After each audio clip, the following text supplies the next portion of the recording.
भगवान की दी गई ज्ञान दृष्टि से, दिव्य नेत्रों से, दिव्य चक्षुओं से, दिव्य ज्ञान से और विवेक से। कल भी मैंने आपको बताया था कि ज्ञान और विवेक ये बहुत जरूरी है, आपके लिए बहुत जरूरी है। आप ब्रह्म ज्ञानियों का ये परिवार है, सबके लिए विवेक और ज्ञान होना बहुत ज्यादा जरूरी है। जब तक विवेक और ज्ञान नहीं जागृत होगा तो तब तक हमारी हंस गति नहीं हो सकती, तब तक देव गति हो जाएगी, दुर्गति हो जाएगी, लेकिन हंस गति नहीं हो सकती, सदगति नहीं हो सकती, कैवल्य ज्ञान की प्राप्ति नहीं हो सकती।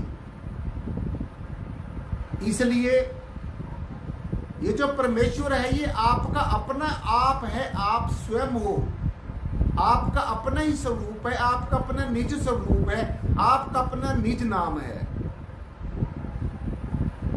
तो निज नाम न जाने तो भला कहां से हो। जब तक आप अपने निज नाम को नहीं समझते, जब तक आप अपने आप को नहीं जान लेते, और अपने आप को और कुछ नहीं जानना, शरीर तो आप जान रहे हैं कि मैं शरीर हूं, इस शरीर के रिश्ते नातों को भी आप जान रहे हो, लेकिन आप जब तक ये नहीं जानोगे कि मैं ये शरीर नहीं हूं, इस मैं शरीर के अंदर रहने वाली पवित्र आत्मा हूं, और जैसे जैसे आपको पवित्र आत्मा का स्पर्श होगा, पवित्र आत्मा का एहसास होगा, पवित्र आत्मा की रियलाइजेशन होगी अपने अंग संग होने की, इस परब्रह्म निर्गुण निराकार सर्वाधार विश्वाधार परम तत्व के अपने अंग संग रहने का एहसास होगा, रियलाइजेशन होगी, तो तब जाकर सासंग इस वास्तविकता का पता चल सकता है। तो इसलिए मनुष्य का जो स्वभाव है, जो आपका स्वभाव है, यही परमेश्वर है, यही आपका नेचर परमात्मा है, यही आपका अपना आप है, यही आपके सबसे ज्यादा नजदीक है। बहुत नेड़े ना ही दूर, आत्म रूप रहा भरपूर। बहुत नेड़े है, बहुत नेड़े है, बहुत नेड़े, बहुत ही नेड़े है, बहुत ही नजदीक है, इतना नजदीक कि आपकी श्वासों से भी ज्यादा नजदीक। अगर परमेश्वर की कृपा है, कह देते हैं ना भी हृदय के अंदर परमेश्वर का वास होता है, तो अगर परमात्मा तो तुम्हारे हृदय में बैठ गए तो बेसर्वव्यापी कैसे हुआ। तो आपने तो ये लिमिट लगा दी परमेश्वर के ऊपर कि परमात्मा मेरे हृदय में है। हृदय में है, लेकिन सिर्फ हृदय में ही नहीं है। ऐसा नहीं कि सिर्फ हृदय में है। हृदय में इसलिए कहा जाता है कि हृदय के अंदर जो हम श्वास चल रहा है, जिसके कारण हम जिंदा हैं, तो ये श्वास भी परमेश्वर की कृपा से, इस परब्रह्म निर्गुण निराकार परमात्मा की दया मेहर से ये श्वासें चल रही है। इसलिए कह देते हैं कि हृदय के अंदर, दिल के अंदर परमात्मा है। सो ये आपका अपना ही स्वभाव है। ये सासंग जी सर्वशक्तिमान है, सब जगह व्यापक है, सर्वत्र है, सर्वज्ञ है, समर्थ है, जहां चाहे, जैसा चाहे, जो भी चाहे, जिस रूप में चाहे, जिस पल चाहे, जिस घड़ी चाहे, तो ये सासंग जी प्रकट हो जाता है। सब कुछ करने में समर्थ है, चाहे वो लौकिक जगत की बात है, चाहे वो अलौकिक जगत की बात है। इसलिए परमेश्वर सब कुछ करने में समर्थ है, और परमात्मा की यही विशेषता है कि ये आपका अपना यथार्थ स्वभाव है। और एक बात सबसे महत्वपूर्ण नोट करने वाली है, जो हमेशा हमेशा के लिए नोट रखनी है, हमेशा हमेशा के लिए जो ध्यान रखनी है, अपने पल्ले में गांठ बांध लेनी है सच्चाई की, सत्यता की। ये जो मनुष्य जन्म है, ये हीरा सा जन्म है, ये नर नारायणी जो देह हम सबको मिली है, ये एक फिक्स टाइम के लिए मिली है, एक निर्धारित समय के लिए मिली है। और निर्धारित समय के लिए साधु जी, ये जो देह हमें निर्धारित समय के लिए मिली है, इस जन्म के अंदर साध संगत जी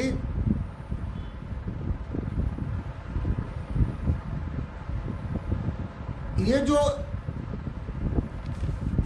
सदगुरु भगवान को मिलने की जो इच्छा है, परमात्मा को मिलने की जो इच्छा है, इसी जीवन के अंदर ही हमारा विकास होता है, इसी जीवन के अंदर हमारा विस्तार हो सकता है। और इसी जन्म के अंदर ये पता चल सकता है कि मैं कौन हूँ, मैं कहाँ से आया हूँ, मैंने कहाँ जाना है, मैंने कैसे जाना है और इस मनुष्य जन्म का क्या प्रयोजन है। प्रभु ने मुझे यहाँ पर संसार में किस लिए भेजा है, मनुष्य जन्म का जो परम चरम जो उद्देश्य है वो क्या है।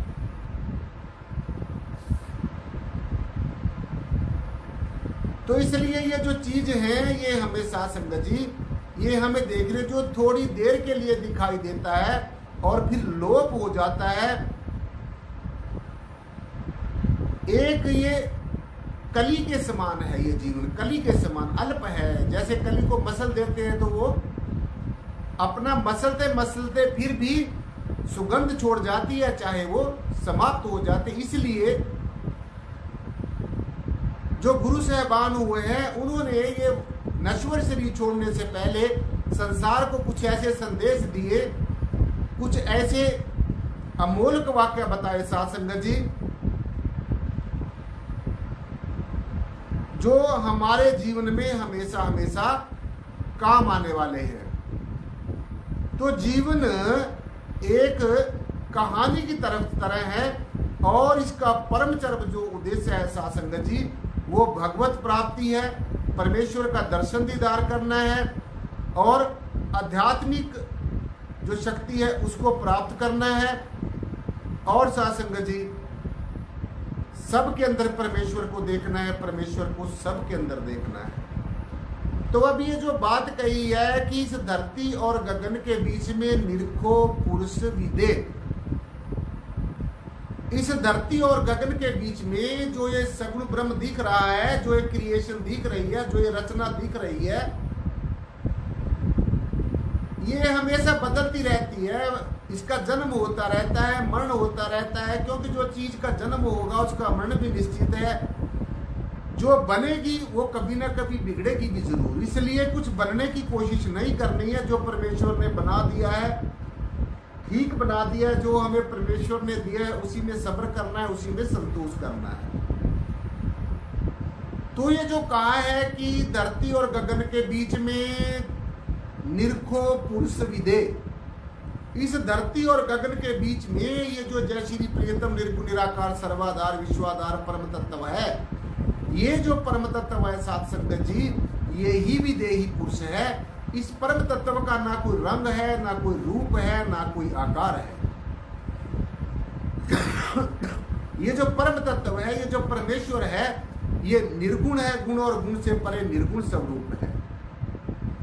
अच्छे को अच्छा सिद्ध कर देता है, बुरे को बुरा सिद्ध कर देता है और फिर अपने आप में फिर भी निर्लेप रहता है। ये परम तत्व है जो ना अच्छाई के वश में आता है ना बुराई के वश में आता है। जिसने बुराई को और अच्छाई को भी अपने वश में किया हुआ है, नाथ रखा है, इसी को नाथ कहा गया। जिसने सारी सृष्टि के अंदर एक नाथ डाली हुई है, एक साथ संगत जी अंकुश लगाया हुआ है इस परम तत्व ने। और ये सारी की सारी जो पृथ्वी है, सारी की सारी जो वायु है, जल है, अग्नि, वायु, आकाश, ये 5 के 5 जो तत्व हैं और इन पंचभूतों से बनी जो प्रकृति है, ये इस परब्रह्म निर्गुण निराकार सर्वाधार विश्वाधार परम तत्व के आदेश में चलती है, हुक्म में चलती है। सब कुछ एक निर्देश के अनुसार चलता है। परमात्मा इसको निर्देश देता है। जहाँ किसका जन्म होना होता है उसका जन्म होता है, जहाँ किसी के किसी भी कर्म का भोग होना होता है वो कर्म का भोग करता है। क्योंकि इस मनुष्य जोनि में साथ संगत जी हम इसमें सारे हम अपने प्रारब्ध संचित और वर्तमान के कर्मों का भोग करके उनको समाप्त कर सकते हैं। क्लीन चिट जब तक नहीं मिलेगी, चाहे वो अगर प्रारब्ध रह गया तब भी मुक्ति नहीं मिलेगी, चाहे हमारा संचित कर्म रह गया फिर भी साथ संगत जी छुटकारा नहीं मिलेगा, चाहे हमारा क्रियामान कर्म रह गया है फिर भी छुटकारा नहीं मिल सकता। तो इसलिए प्रारब्ध कर्मों से, संचित कर्मों से और आपके जो क्रियामान कर्म है जो वर्तमान के समय में है, इन कर्मों से जितना भी हमारे ऊपर ऋण है, कर्मों का ऋण है, वो सबसे पूर्ण होना है, सबसे आजाद होना है, सारे कर्मों से मुक्त होना है। कर्म गति से भी अकर्म गति प्राप्त करनी है। जब सारे कर्मों का छुटकारा हो जाएगा और सारे कर्मों का छुटकारा साथ संगत जी कोई दुनिया में आज तक ऐसी औषधि नहीं बनी, किसी डॉक्टर ने, किसी साइंटिस्ट ने ऐसा कोई फॉर्मूला नहीं बनाया जिससे हमारा कर्मों का छुटकारा हो जाए। और कर्म की थ्योरी को सभी धर्म मानते हैं, सभी धर्मशास्त्र मानते हैं, सभी धर्म गुरु मानते हैं। और आपको भी हर रोज जो रोजमर्रा की जो जिंदगी है उसमें आपको भी ये महसूस होता है कि वास्तव में कर्म होता है। आप हर रोज देखते हैं कि आज का जो जैसा दिन है आपका, वो कल नहीं होगा, कल का जीवन है जैसा वो परसों नहीं होगा। तो समय समय के अनुसार जैसे जैसे this is the wheel of the life, ये कि कर्म चक्र हर समय चल रहा है। जैसे जैसे हमारे कर्म हमारे सामने आते रहते हैं वैसे वैसे ही हमारी कभी अनुकूल परिस्थितियां हो जाती हैं, कभी प्रतिकूल परिस्थितियां हो जाती हैं। तो इस सारे सर्कल को जो घुमा रहा है, जो सारी सृष्टि को, जो साइंस भी कहती है ना कि पृथ्वी घूम रही है, अगर पृथ्वी घूम रही है तो हम लोग भी घूम रहे हैं। ये तो साइंस भी कहती है कि हर एक चीज चलायमान है, चल रही है। लेकिन ये जो अडोल सत्ता है, ये जो धरती और गगन के बीच में जो विदेह पुरुष है, जो ये निराकार सत्ता है, जो ये निराकार परम सत्ता है, जो परम चैतन्य हस्ती है, ये कहीं ना आती है, कहीं से ना ये आती और ना कहीं जाती है। ये सर्वव्यापी है, सब जगह एक जैसा, सब जगह एक जैसा। ऐसा नहीं कि भारत में परमात्मा कुछ और है और दूसरे देशों में कुछ और है, नहीं। सब जगह एक जैसा, सर्वत्र है, सब जगह है, सर्वज्ञ है, समर्थ है, सब कुछ करने में कॉम्पिटेंट है। सो इसलिए अब आज हमने यही बात जाननी है कि धरती और गगन के बीच में ये जो विदेही पुरुष है, ये जो निराकार परम चैतन्य सत्ता है, साध संगत जी, इसी को ही जानना है, इसी को ही पहचानना है। धरती गगन के बीच में निरखो पुरुष विदेह। निरखो का मतलब होता है देखो, निरख परख करो, कसौटी पे कसकर देखो। क्या वास्तव में कोई धरती और गगन के बीच में कोई विदेही पुरुष है? क्या कोई वास्तव में ऐसी हस्ती है जो धरती और गगन के बीच में कोई ऐसी हस्ती हो जो विदेही हो, जो देह से रहित हो? तो इसलिए ये जो परम तत्व है, ये जो परम निर्गुण निराकार सर्वाधार विश्वाधार परमात्मा है, साध संगत जी, ये जो परम चैतन्य हस्ती है, जो हर समय चेतन रहती है, इसको चेतन करने की जरूरत नहीं है। ये अपने आप में परम चैतन्य हस्ती है और हर समय चैतन्य रहती है, हर समय ये चैतन्य रहती है, इसको चेतन करने की जरूरत नहीं है। इसलिए इसको परम चेतना कहा गया है, परम चैतन्य कहा गया है। और ये हमेशा जागृत रहता है, कभी सोता नहीं है। संसार की जितनी भी चीजें हैं, जितनी भी शरीरधारी चीजें हैं, जैसे मनुष्य का शरीर है, इसके ऊपर भी अवस्थाएं आती है। जागृत अवस्था आती है, स्वप्न अवस्था आती है, सुषुप्ति अवस्था आती है, और फिर चौथी तुरीय अवस्था आती है, जो ज्ञान की अवस्था है, जो बोध की अवस्था है, जो एक मौज की अवस्था है, एक मस्ती की अवस्था है, जहां पर जाकर दिखने वाला और देखने वाला, दृश्य और दृष्टा एक हो जाते हैं। ये दृश्य है, ये दृष्टा, ये दोनों मिलकर एक हो गए।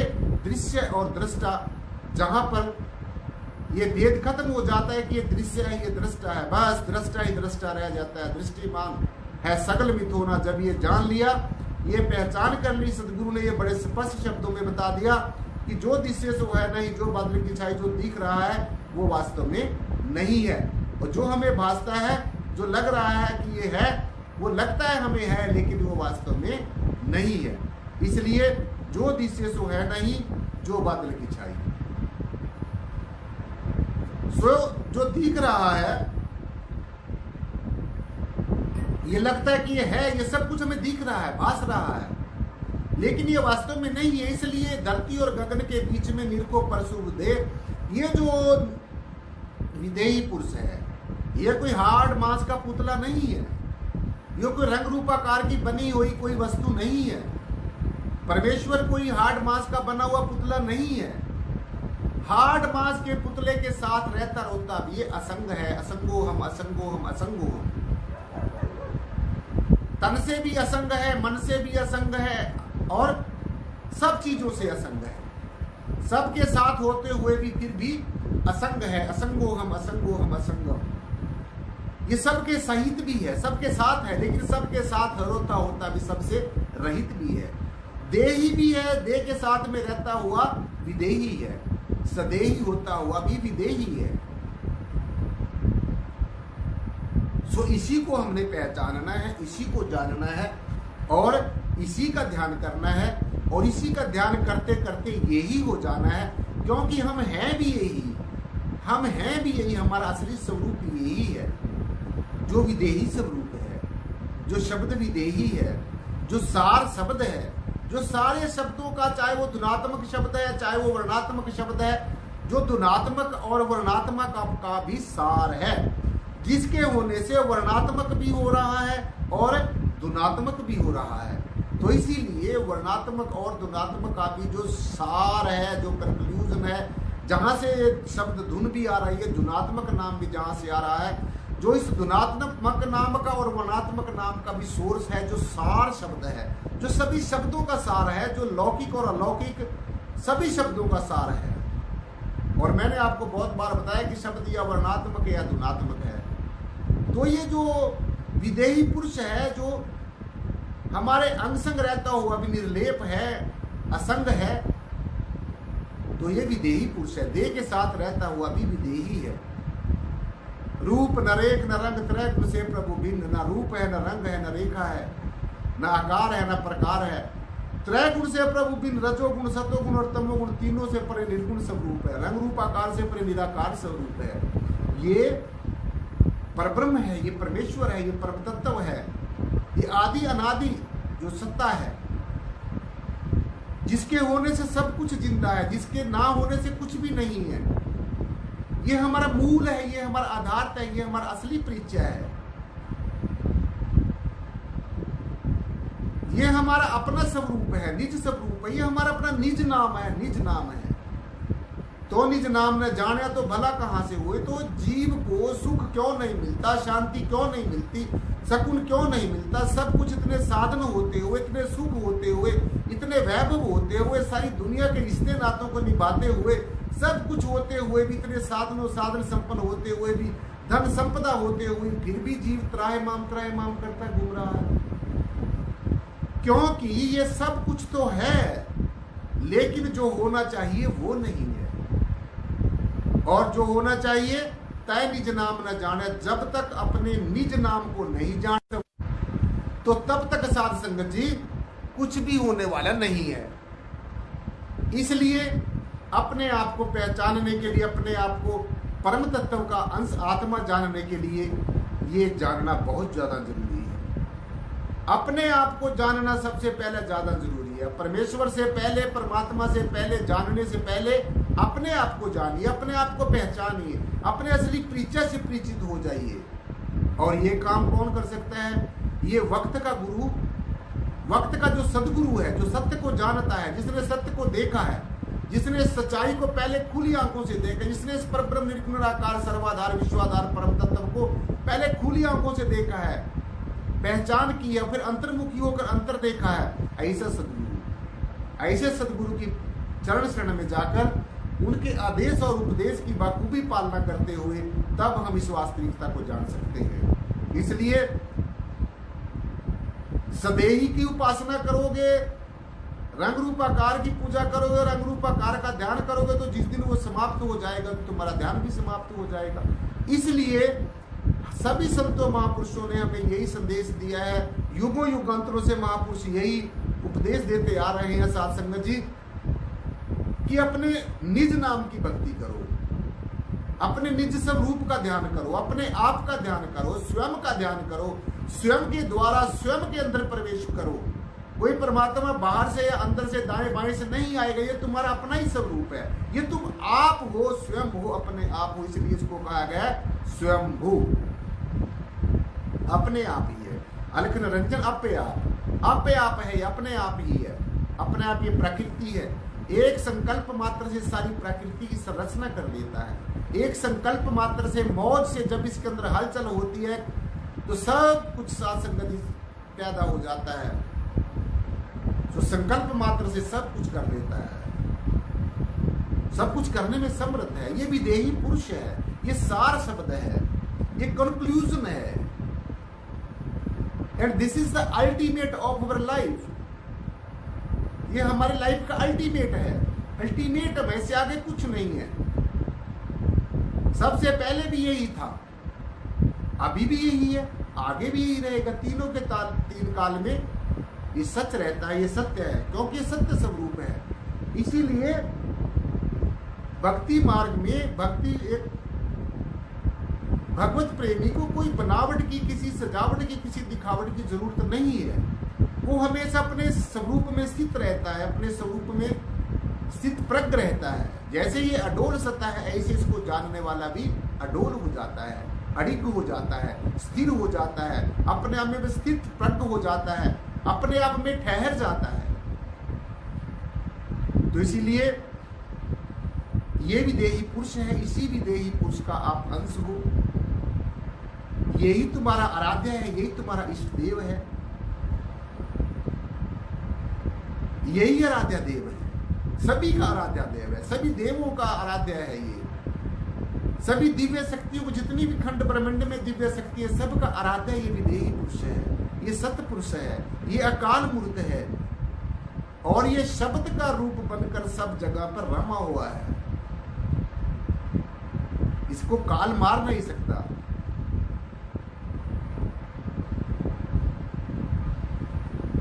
ये तीनों के तीन काल में सत्य है। इसकी महिमा बड़ी अपार है। तो धन्य है वो लोग जो इसकी महिमा गाते हैं, धन्य है वो लोग जो इसकी महिमा को सुनते हैं, धन्य है वो संत महापुरुष जो सब कामों को छोड़कर परमेश्वर की चर्चा सुनते हैं, परमेश्वर की चर्चा सुनाते हैं। उनके अहोभाग्य हैं, आपके बड़े अहोभाग्य हैं साध संगत जी, कि आप इस परिब्रह्म की चर्चा सुन रहे हैं। इस परब्रह्म परमेश्वर की चर्चा सुनने के लिए ब्रह्मा, विष्णु, शिव और अखिल ब्रह्मांड में जितनी भी दिव्य शक्तियां हैं, वो सब सुनने के लिए लालायित रहती हैं। सबको सुकून मिलता है, सब इसी चर्चा को सुनना चाहते हैं।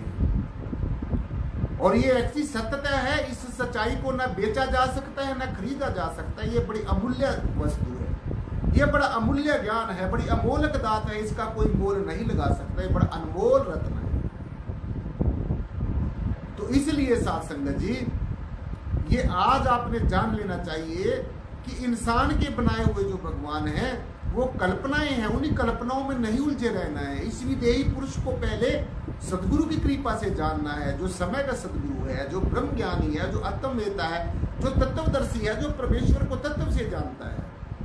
भगवान जी ने बड़े स्पष्ट शब्दों में कहा कि अर्जुन, जो मुझे तत्व से जानता है, जो मुझे निर्गुण और निराकार रूप से जानता है, ऐसा ज्ञानवान महापुरुष ही मोक्ष और मुक्ति का अधिकारी है। तो इसीलिए इस विदेही पुरुष को जानो, यही सब का हमारा आराध्य है, यही सब का इष्ट देव है। इसकी महिमा गाना और इसकी महिमा सुनना, इससे बड़ा कोई सौभाग्य नहीं है, इससे बड़ा कोई कर्म नहीं है।